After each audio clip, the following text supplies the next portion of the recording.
spend every August here. She'd been too busy this year. And Mariah couldn't help but wonder if Drew Webb's return had something to do with that. Before she checked her last sang spot, one of her secret ones, far back in the smallest hardwood cove, huddled up to the stony skirts of Snow Knob, she got her a notion to walk the rocks of Bear Creek, just like in the old days. She and Nate had courted here beside its rushing waters, jumping from rock to rock and sitting out on the biggest one to share cornbread and kisses. When they were both 19, smack dab in the middle of that rock, their island they'd called it, he'd asked her to marry up with him, and Jessie had been born the very next year. The precious nearby sang patch had provided roots that paid for her gold wedding band, their marriage license, and some blankets and dishes to set up housekeeping. With her pack slung over her shoulder, she jumped to the first rock, then leapt from stone to stone, just as she and Nate had, holding hands. The year Jessie turned 8, she'd lost him in a freak accident when he was repairing a barn roof for extra cash.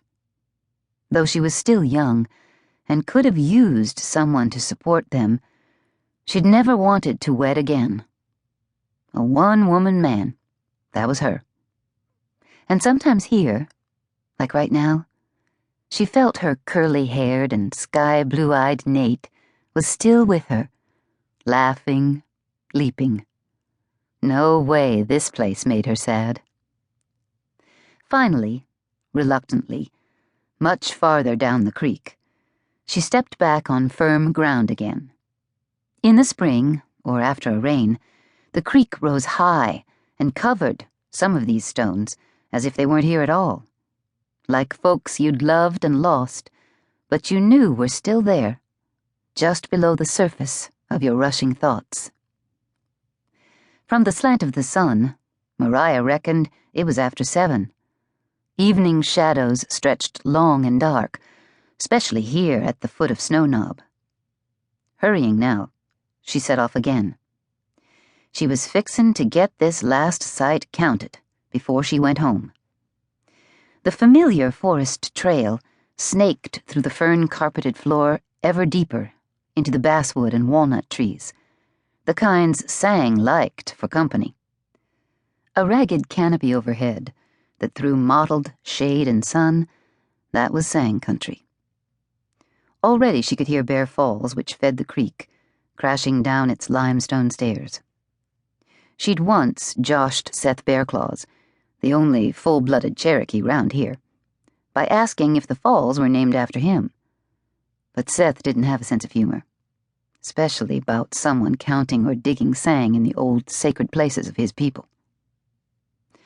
As if the thought of diggers had summoned them, Mariah's practiced eye picked up signs they'd been through here, or at least someone had used the sharp edge of a shovel or hoe as a kind of cane as he walked this path. A few small limbs were snapped off, too, as if to mark a way back out. She prayed they hadn't found her special spot, untouched all these 28 years, maybe even longer.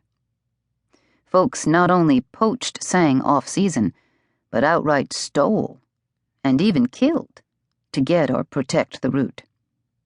Right now was legal Sang season, but diggers had to get a license and fill out all kinds of government forms when they sold it. And the local game was to get around all that. Her friend Cassie had said she thought picking Sang was a rite of passage round here. And Drew Webb had opined it had something to do with testosterone, or whatever that male hormone was that made men feisty and daring. Vern Tarver, who owned the Sang store and historical museum in town, had argued that if George Washington knew the value of ginseng and Daniel Boone made money selling it, why should folks today have to change their ways? Appalachians over the centuries had considered hunting anything, any time, their God-given right, and couldn't abide the government telling them what to do. Not when